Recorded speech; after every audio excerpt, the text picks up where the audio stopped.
আজ 17ই মার্চ বঙ্গবন্ধু শেখ মুজিবুর রহমানের জন্মদিন। 1920 সালের এই দিনে গোপালগঞ্জের টুঙ্গিপাড়ায় জন্মগ্রহণ করেন বাঙালির মুক্তির সংগ্রামের অবিসংবাদিত নেতা।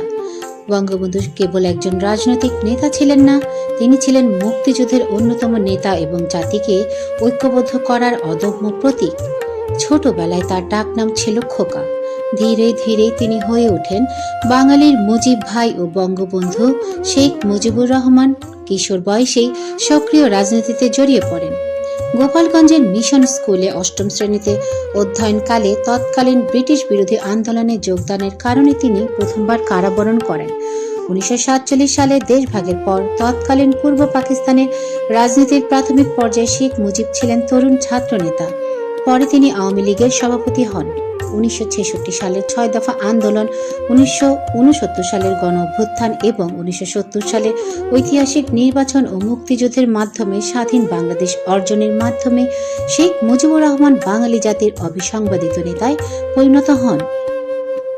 বঙ্গবন্ধুর ডাকে 1971 সালে পাকিস্তানি ও ঔপনিবেশিক শাসনের বিরুদ্ধে স্বাধীনতা সংগ্রামে ঝাঁপিয়ে পড়ে বাঙালি জাতি।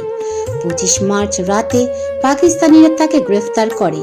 দেশ স্বাধীন হওয়ার পর 1972 সালের 10 জানুয়ারি তিনি স্বাধীন বাংলাদেশে ফিরে আসেন এবং 12 জানুয়ারি দেশের প্রধানমন্ত্রী হিসেবে শপথ নেন।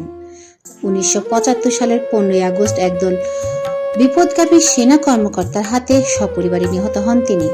উল্লেখ্য, ভাষা আন্দোলন থেকে শুরু করে বাঙালির স্বাধিকার আন্দোলনের প্রতিটি গুরুত্বপূর্ণ পর্যায়ে গুরুত্বপূর্ণ অবদান রেখেছেন বঙ্গবন্ধু শেখ মুজিবুর রহমান। দীর্ঘ রাজনৈতিক সংগ্রামের মধ্য দিয়ে তিনি বাঙালির স্বাধীনতার আকাঙ্ক্ষাকে সুসংগঠিত করেন, যার ধারাবাহিকতায় 1971 সালে সংগঠিত হয় মুক্তিযুদ্ধ এবং স্বাধীন বাংলাদেশের জন্ম।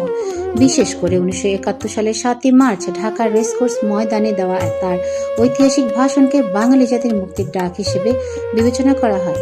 সেই ভাষণে তিনি স্বাধীনতার জন্য প্রস্তুতির আহ্বান জানান, যা পরবর্তী মুক্তিযুদ্ধে জনগণকে ব্যাপকভাবে অনুপ্রাণিত করে।